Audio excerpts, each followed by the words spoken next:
Buenas tardes, amables amigos. Vamos a hacer un pequeño recorrido aquí en una de las casonas donde se inicia la revolución en el año de 1912. Esta es la entrada a la casa de los hermanos Cerdán, aquí en la capital de Puebla. Y vamos a seguir con esta narrativa para ver qué podemos aprender de la historia para todos mis hermanos poblanos migrantes, poblanos de la República Mexicana y donde se encuentren. Vamos a empezar nuestro recorrido por los pasillos de esta antigua casona. Aquí estamos viendo un pequeño taller, uno de los tradicionales roperos ahí, hormas para zapatos, una máquina de coser, la mesa ahí para cortar la piel, aquí el taller de calzado,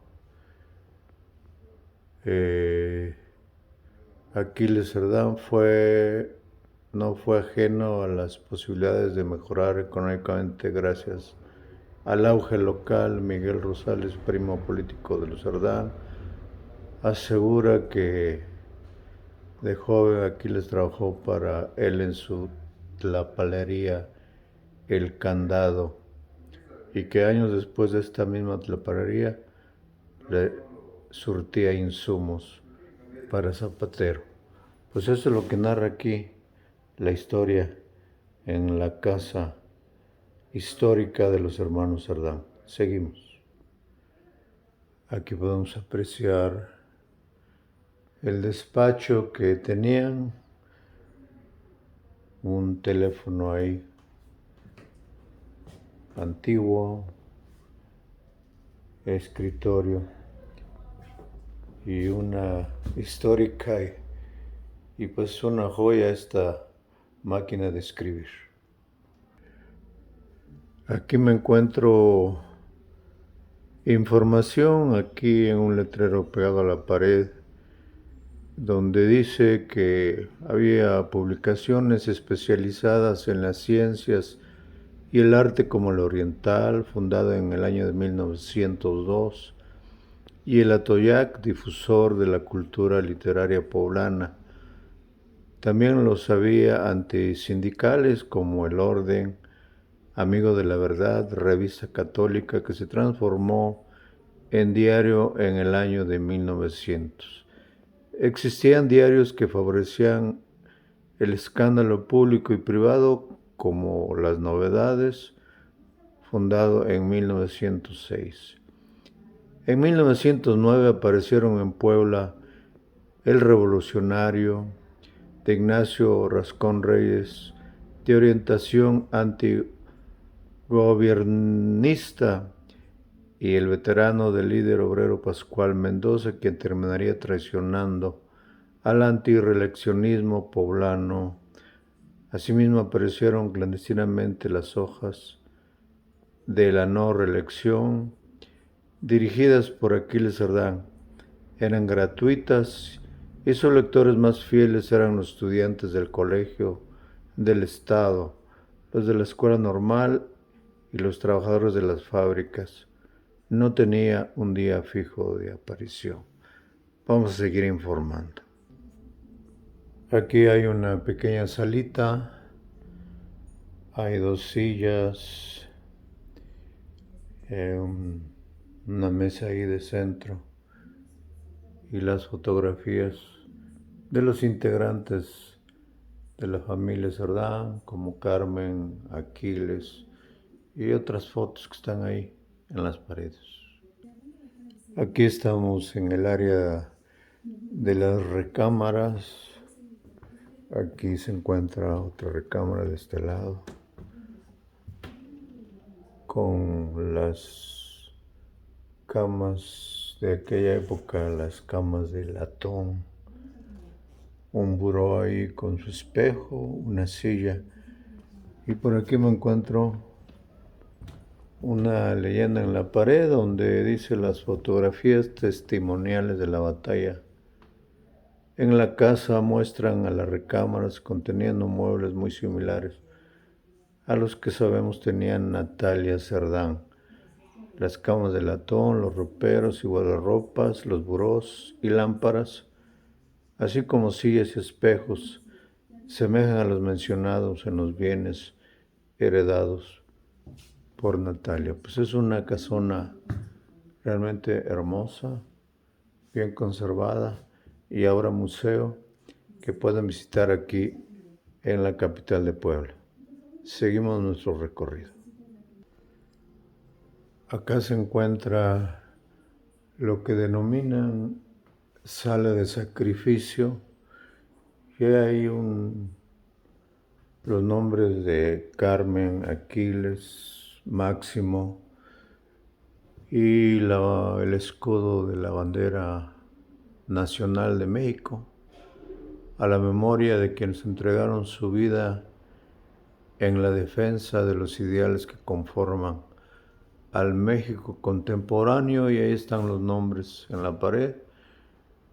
María del Carmen Alatriste, Filomena del Valle, Carmen Cerdán Alatriste, Aquiles Cerdán, Máximo Cerdán, Alejandro Espinosa, Andrés Cruz, Andrés Robles, Carlos Corona, Epigmenio Martínez, Fausto Nieto, Francisco Yepes, J. Clotilde Torres, Juan Cano, Luis Teiser, Manuel Méndez, Manuel Paz y Puente, Manuel Velázquez, Martín Pérez, Miguel Patiño, Miguel Sánchez, Rosendo Contreras, Vicente Reyes. Y pues ahí en el centro, los tres hermanos que se levantaron en armas, estaban en contra de la reelección del porfiriato de Porfirio Díaz. Ahí están los nombres de Carmen, Aquiles y Máximo. Como una sala de sacrificio y honor para estos héroes poblanos, que en realidad aquí en Puebla fue donde se origina la Revolución Mexicana, aunque no le han dado el crédito. Continuamos. Me encuentro en el patio aquí de esta casona hermosa. Como ustedes pueden ver, es inmensa, muy grande, está muy bien cuidada. Aquí se encuentra el comedor, unas escaleras, ahorita vamos a subir, y aquí se encuentra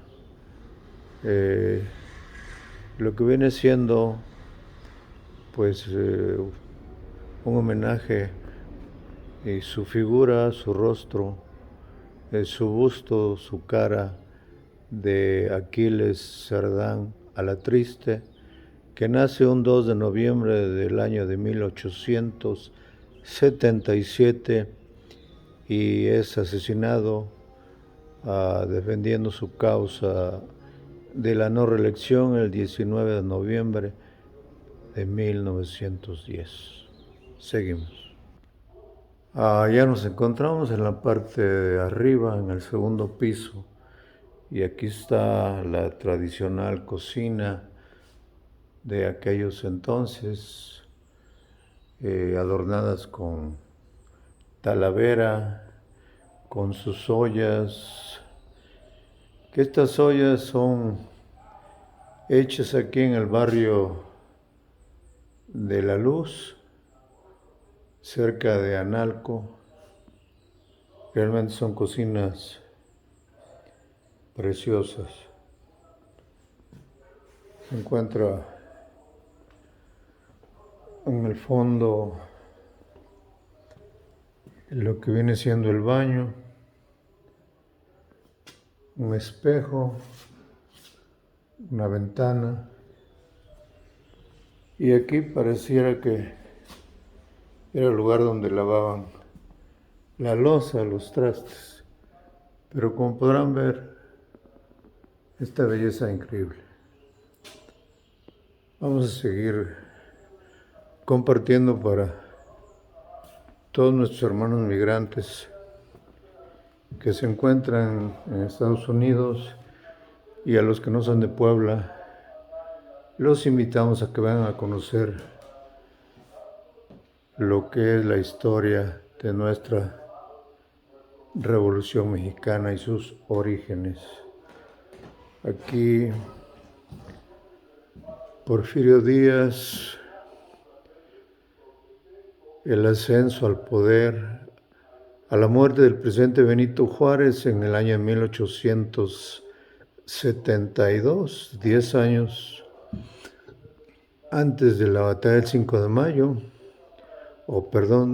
10 años después, la lucha por el poder político se centró en Sebastián Lerdo de Tejada y Porfirio Díaz.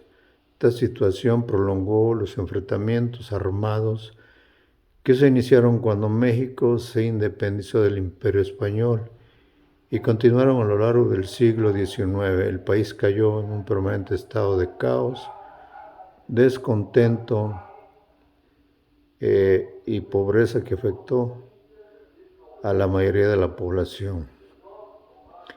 La lucha entre grupos terminó en 1876, cuando Porfirio Díaz proclamó el Plan de Tuxtepec, el cual desconocía a Sebastián Lerdo de Tejada como presidente. No obstante, se reconocía en la Constitución de 1857 y las leyes de reforma. Un mes después, con la proclamación del Manifiesto de Palo Blanco, se cambia el Plan de Tuxtepec con la inclusión de la no reelección añadida a los términos originales.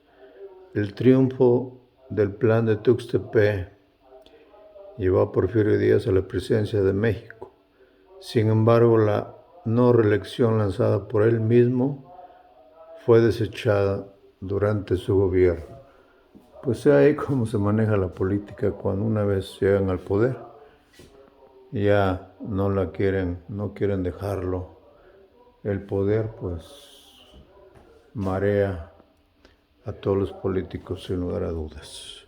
Aquí vemos unas firmas originales, fotos del general Porfirio Díaz, una ilustración del periódico El Parcial en el año 1908. Pues estoy aprendiendo mucho de la historia de Puebla. Seguimos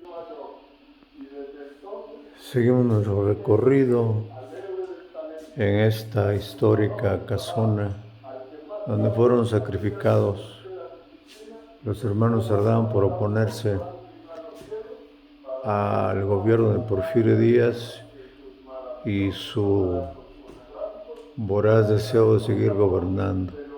Aquí hay una leyenda donde dice en una entrevista histórica: a principios del siglo XX, el periodista norteamericano James Cruelman logró un encuentro con Porfirio Díaz que se llevó a cabo el 3 de marzo de 1908 en el castillo de Chapultepec. Bueno, parece que a los presidentes les encanta vivir en los castillos. Díaz expuso a Cruelman las razones de su permanencia y en los avances y logros de su gobierno, así como el deseo de abandonar el poder en las siguientes elecciones, lo cual nunca sucedió. No importa lo que al respecto digan mis amigos y partidarios, dijo, me retiraré cuando termine el presente periodo y no volveré a gobernar otra vez. Este discurso me suena muy parecido al de Andrés Manuel López Obrador, que aunque dice que no cree en la reelección, pero que a toda costa y con engaños al pueblo quiere seguir gobernando a través de sus lacayos, de sus servidores, que pues le lamen los zapatos ahí para que los considere y los pueda postular como candidatos a la presidencia de la República, pero que él seguirá gobernando atrás de atrás del telón. Aquí están las leyendas. Un buen gobierno solamente puede existir cuando hay buenos ciudadanos. Sufragio efectivo, no reelección.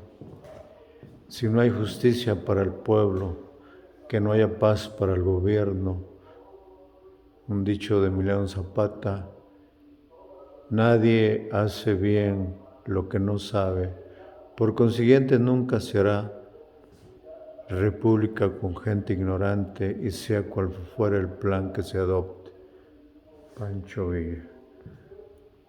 Aquí está: en la actualidad tu voto es libre y soberano, y aquí hay un cuadro, Constitución Política de los Estados Unidos Mexicanos, del año de 1917. Pues espero que esta información les sirva a todos mis hermanos migrantes, los que se encuentran allende de las fronteras, y que realmente en las próximas elecciones podamos decidir el destino de México, de la no reelección por un partido que nos está llevando al caos total. Continuamos.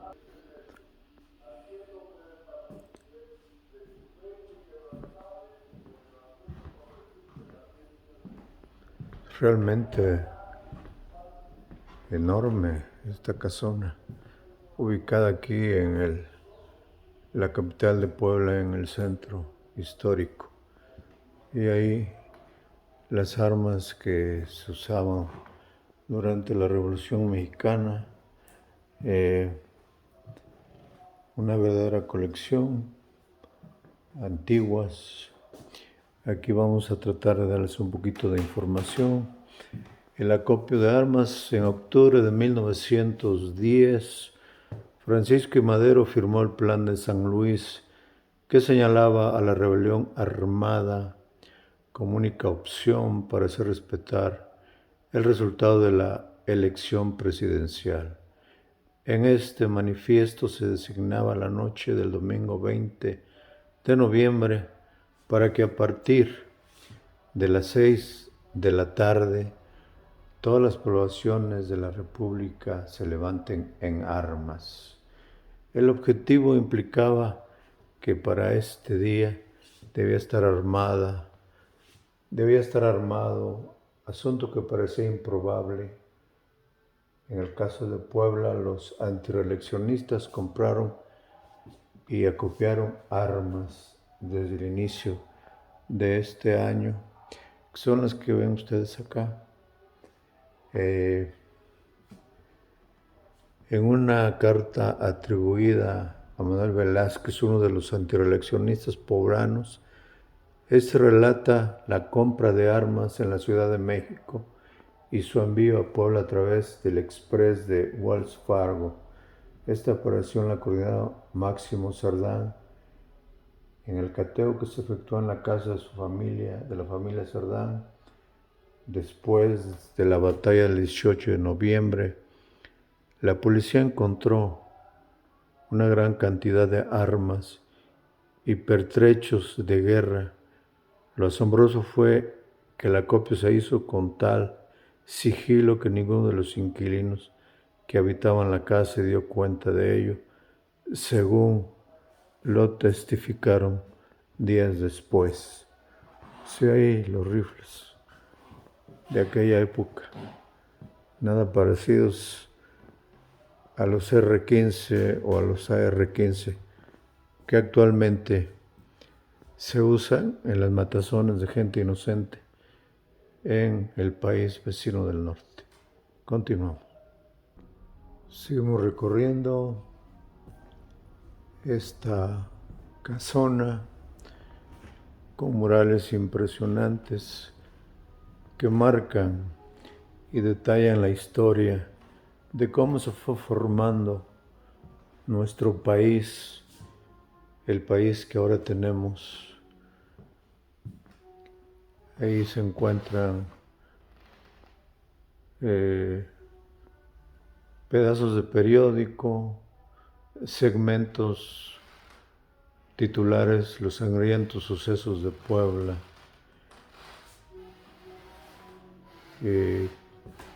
los caricaturistas ahí como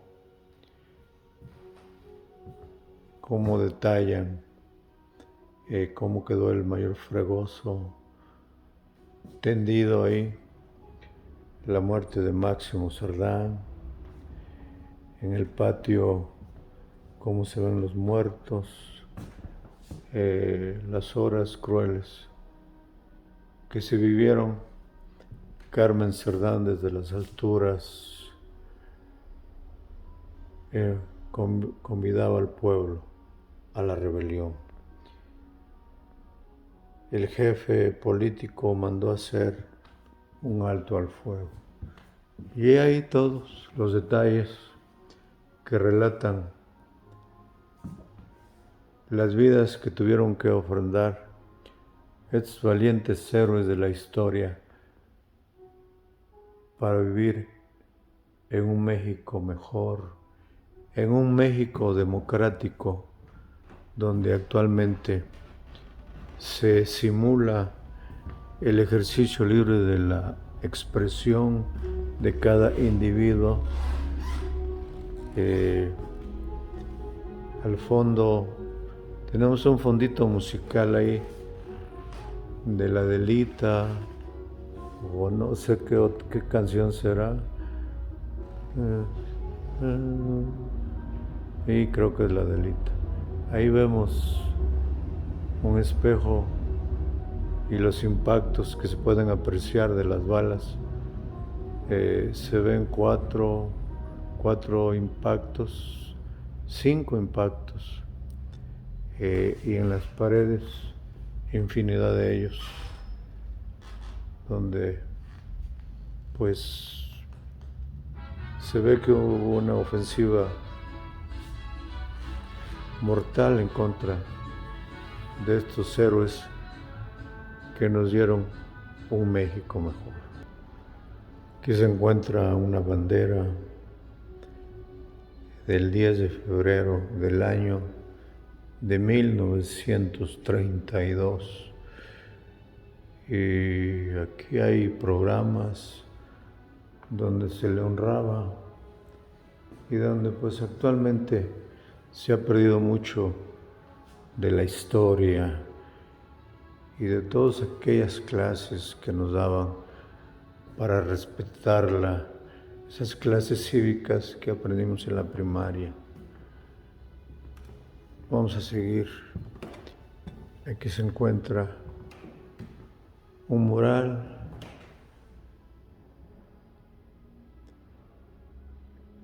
sus cuerpos ahí masacrados por el simple hecho de no estar de acuerdo con el régimen de un gobierno que se perpetúa en el poder por más de 30 años. Seguimos. Aquí podemos ver parte de la vestimenta que se usaba en aquellos años, un sombrero de lana, botas. Me imagino que esto era para los generales. Y aquí hay una reseña, 2 épocas de la Revolución en Puebla. La Revolución Mexicana en Puebla abarca 2 periodos principales. El primero, de 1910 a 1913, que incluye la Revolución antirreeleccionista y el gobierno de Francisco I. Madero. Y el segundo, de 1913 a 1917, que incluye el derrocamiento del general Victoriano Huerta y el surgimiento del constitucionalismo, que culmina con el Congreso Constituyente del que surge la Constitución de 1917. Aún vigente después de aceptada la Constitución, se vivirá en el país una tercera época revolucionaria producto del Plan de Agua Prieta, en el que los generales sonorenses comandados por Álvaro Obregón desconocerán al gobierno del presidente Venustiano Carranza y desconocerán al gobierno del presidente Venustiano Carranza y que culminará con su asesinato en Tlaxcalantongo. El Estado de Puebla tiene una participación relevante por momentos protagónicos en los dos primeros periodos revolucionarios. Pues seguimos grabando. Voy a salir afuera. Estoy en la segunda planta de esta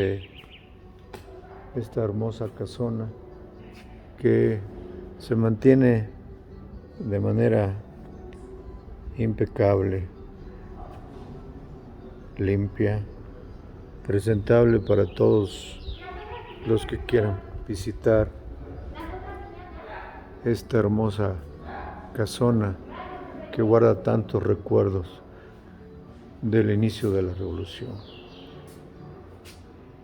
Las otras restauraciones de la planta alta de este museo fueron inauguradas por el gobernador constitucional del estado, doctor Alfredo Toschi Hernández de Lara, como un tributo a los héroes de la revolución. Heroica Puebla, Zaragoza, 21 de marzo del año de 1975. Increíble, ¿verdad? Cómo se forma la historia. Esta historia que llega hasta el cielo, sin lugar a dudas.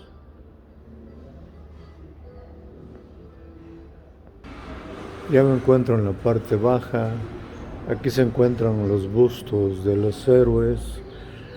Ahí hay una reseña: Carmen Cerdán, símbolo de la mujer mexicana y heroína de la revolución.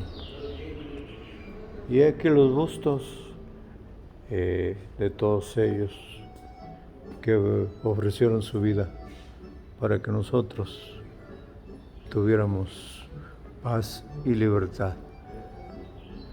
Pues termino mi recorrido narrando para todos mis hermanos migrantes, aquellos que no pueden venir por falta de documentos y que aún esperamos una reforma migratoria que pronto, o esperamos que pronto, se pueda dar. Muchas familias desesperadas aún están con la sequía de esperar una reforma migratoria para poder venir y poder visitar todas estas maravillas que se encuentran en el país que tuvieron que dejar por causa de nuestro gobierno. Creo que ahora la revolución no debería ser con armas de ideas, las cuales actualmente no están funcionando en el gobierno actual.